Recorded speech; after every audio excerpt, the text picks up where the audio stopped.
in his truck, and your son, the one you're supposed to love and care for, this is your blood, your flesh and blood. Well, I'll tell you what, when friends get around, and we talk about that, and it's like, there's no way. How can one person have this much talent? There's nothing that can justify killing your wife, your kids, your uncles, your parents, I mean, it'd be different if you killed Nancy.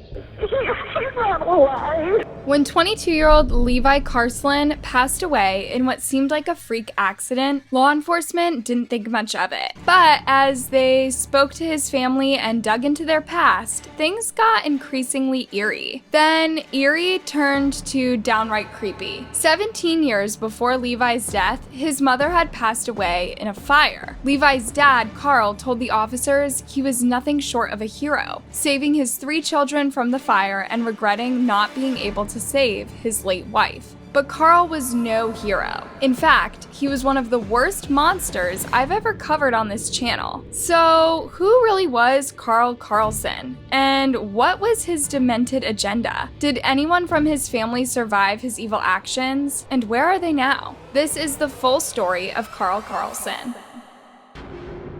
911, what's location of your emergency? Yes, I live at 85 Yale Farm Road. Okay. I think I need an ambulance. Okay, what's going on? The truck fell on my stepson. The truck fell on your stepson? This was the bizarre call received by emergency services in Seneca Falls on November 20th, 2008. And we just got home, and I don't think he's alive. You don't think he's alive? No, 85. My husband's lifting up the truck. Honestly, I don't think he's alive. Okay, how old is your son? He's 22. And did your husband get the truck off of him? He was jacking it up when I was just out there. He's not alive. Levi Karlsen's lifeless body was found by his stepmother Cindy in the barn of a house she shared with her husband, Karl. Levi had been repairing his dad's old truck when it suddenly collapsed, crushing his chest. It was all the doing of a faulty jack that broke in a matter of seconds, leaving Levi no time to escape the half-ton vehicle. When paramedics arrived, they concluded that Levi had passed away hours ago and could not be resuscitated. His parents seemed devastated. What's worse, they had just returned from a funeral. It was a really sad, unfortunate story, the detectives thought. But Levi had not died accidentally. 4 years later, the jigsaw would fall into place, and the horrifying truth of what really happened would emerge. Karl Karlsen grew up with 5 brothers and a sister in Seneca, New York. The Karlsens had lived in the area for generations, and from all accounts, they were a peaceful lot. Karl was in the US Air Force. At one point in his career, he was transporting nuclear missiles, but he also liked raising horses on his Seneca Falls farm. Sometime in the 1980s, Karl married a woman named Christina, and the two had 3 children, Aaron, Levi, and Katie. But on New Year's Day 1991, tragedy struck. The Karlsens' new home in Murphys, California caught fire at around 2 p.m. When the fire department arrived at the home, they were met by Karl, who said he'd just rescued his 3 children from inside the burning home. His wife was still inside, though. He said he couldn't get her out as she was locked in the bathroom. Indeed, minutes later, the firemen retrieved Christina's lifeless body from the bathroom. 2 things screamed eerie to the officers at the scene: the boarded window in Christina's bathroom and the strong kerosene smell. But Karl had an answer to both. Karlsen told investigators they couldn't afford to fix the broken pane. He said that they used kerosene to heat the house and that a container of it had spilled and seeped into the carpet days before the blaze. It was a tragedy beyond words. 3 young children had gone through literal hell and lost their mother. The very next day, Karl took the children and moved back into his old family home in Seneca, New York.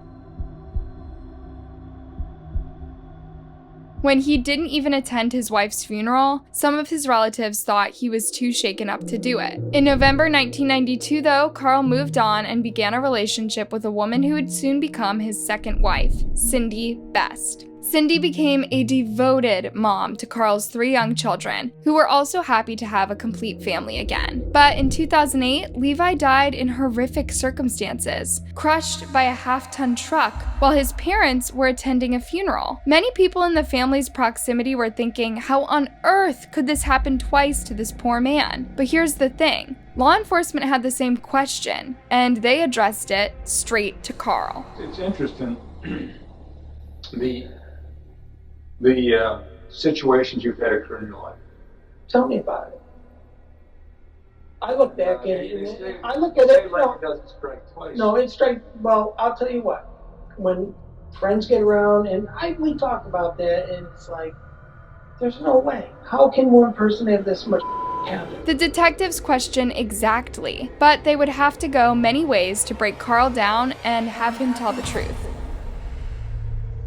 When Levi lost his life in November 2008, detectives had a quick look at his relationship with his dad. It turned out they weren't very close. Karl was an authoritative, controlling dad, and Levi was a rebellious teen who loved metal and doing whatever he wanted. At 16, he moved out of the family home. And 2 years later, he got married. Within a few years, the young couple had 2 daughters, and just as fast, they would get a divorce. So much for teenage romances. Levi's divorce had just been finalized for a few months when he visited his dad and agreed to help repair his truck. He was underneath the truck when Karl and Cindy got into their car, getting ready to drive to the funeral. Just before starting the car, though, Karl told his wife he would quickly check on his son before they headed out. Do you know where I'm going with this? Yeah. Detectives had a weird hunch about it too, but you'd need much more than a hunch to make an arrest for homicide. The investigation was pretty simple and straightforward, and Karl was quickly cleared of suspicion. But when he collected a hefty sum from his son's life insurance, suspicion fell on him again. When detectives looked into why 22-year-old Levi had such a big life insurance, they discovered that his father had driven him to get one just 2.5 weeks before his death. The reasoning? Well, he had 2 young daughters, and he worked in a glass factory, which had its hazards. Sure, so his daughters would get the money if he passed away, right? Wrong. Karl was the main beneficiary because he paid the first premium on Levi's life insurance policy. Karl collected a staggering $700,000 following his son's death, and authorities didn't learn about this for 3 full years following Levi's death. The only person who knew about this sum was Cindy. She and Karl had bought a gourmet duck business and were splurging on exotic holidays and fancy meals. But Cindy also knew how Karl's wife had died. As the years passed, Cindy's suspicions grew, and she didn't see her husband in the same light. When she hired a private investigator to do some digging on Karl, she found out he had also collected over $200,000 following Christina's death. On top of that, she herself had a $1.2 million life insurance. So Cindy decided to get a divorce, but not before going to the sheriff's office and agreeing to wear a wire. Cindy had told Karl that she wanted to break things off, but under the pretense of getting back together, she suggested they meet in town and discuss things. One of the things Cindy wanted to discuss was what really happened to Levi. She told Karl she had suspicions and she wanted him to come clean if he wanted her back. If you said yes or no to what I asked you, then I would know that you want to move forward. But I can't get back with you without you telling me the truth. Shockingly, he said yes, he unalived his son, but he didn't want to. I mean, you're sorry about it, right? Okay, Karl, and I believe that. Can you just tell me what happened that day?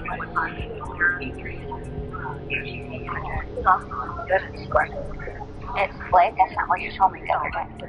That's not what you told me, Karl. Karl told multiple lies and even asked his soon-to-be ex-wife if it was all a trap. She assured him it wasn't. But of course it was. Cindy was now on the side of justice, and her evil ex was soon to be exposed. When Cindy confided with the detectives about her suspicions, they did some digging. As it turns out, Karl had a penchant for burning and unaliving for insurance. His brand new Mustang had burned in 1986. Through nothing short of a miracle, there was nothing inside, and Karl collected its insurance a few days later. In 2002, some of his prized Belgian draft horses lost their lives in a horrendous barn fire. Guess what? They were insured too.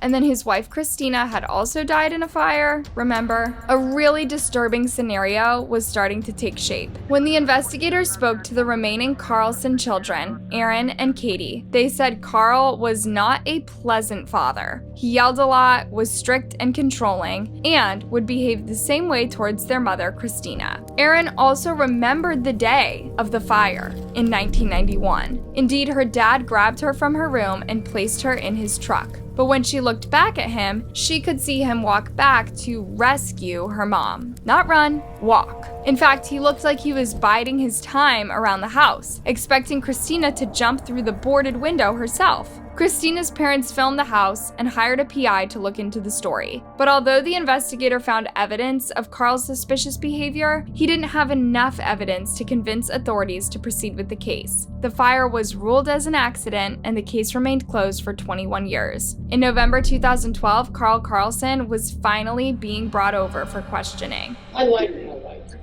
What is that? You have a wire? And be honest, yes, we do. I thought he did. Karl thought that he had the upper hand for a while. After all, he'd dodged the law for 2 decades. More if you include his Mustang. When he was confronted about Levi's death, he invoked a father's feelings. How did you kill the son? There's no way. What we're saying is, and what we know to be true, is you pushed that car over. I did not. Well, the only thing that remains to be found out is what the reason was. No, you don't kill your son. You don't kill anybody for money. Notice how he kept taking the high horse, but mentioning money? I think we should talk about the insurance. We know a lot of what happened, but only you, Karl, knows what's in your heart. Oh, I know. I know it's in my heart. Don't lie. There was another slip. There's nothing that can justify killing your wife, your kids, your uncles, your parents, your hurt.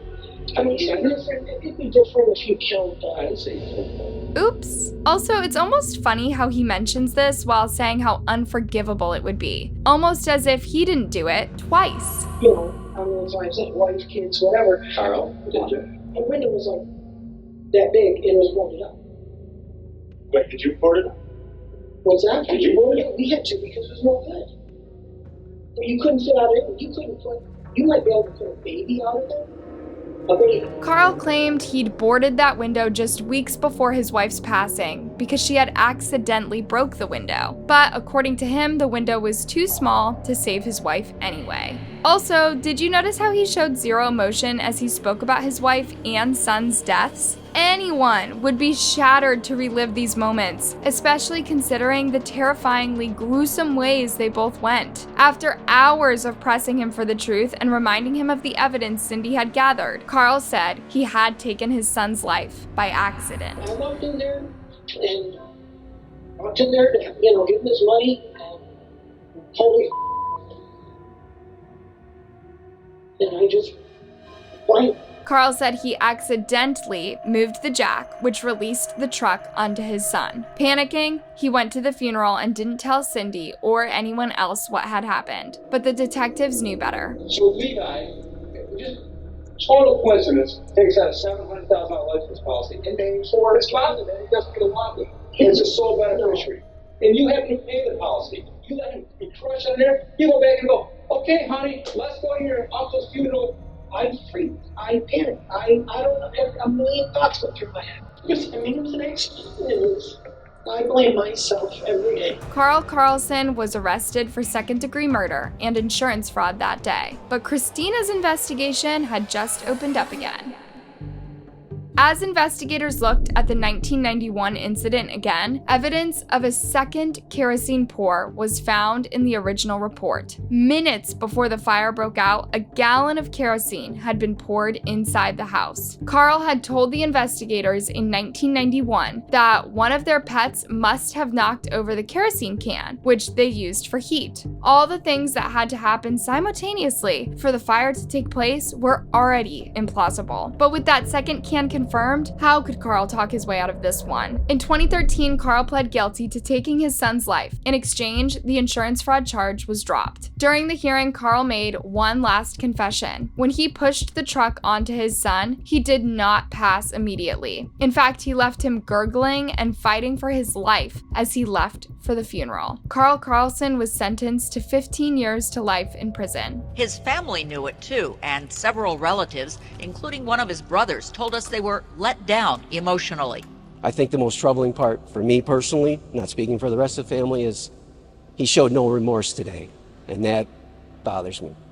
The smirks, the grins, it's like it was a game, and it wasn't a game, it was people's lives. A year later, Karl was also charged with Christina's murder, and he went to trial for it in 2020. 3 decades after killing his wife, Karl is still denying doing it. He was found guilty of first-degree murder and was sentenced to life in prison without the possibility of parole. Once again, he showed no remorse. He never admitted to taking his wife's life and never apologized to her family or his devastated children. Imagine knowing this is your father, and imagine knowing how your mother went. A few years after he was jailed, his daughter Erin visited him. The first thing he tried to do was convince her that he'd been punished unfairly. And he was trying to convince me that he never would have killed her brother, he never would have killed her mom, and I just listened to it for a little bit, and I stopped him and I looked at him and I was like, I know that you did this, and I know that you killed my mother. And he paused, and it was like he completely calmed down, and he looked at me, he smiled like a Cheshire cat. Hey, thanks for watching. What are your thoughts on this case? Do you know similar stories? Let me know in a comment. And before you go, don't forget to like, subscribe, and hit the bell button. See you next time.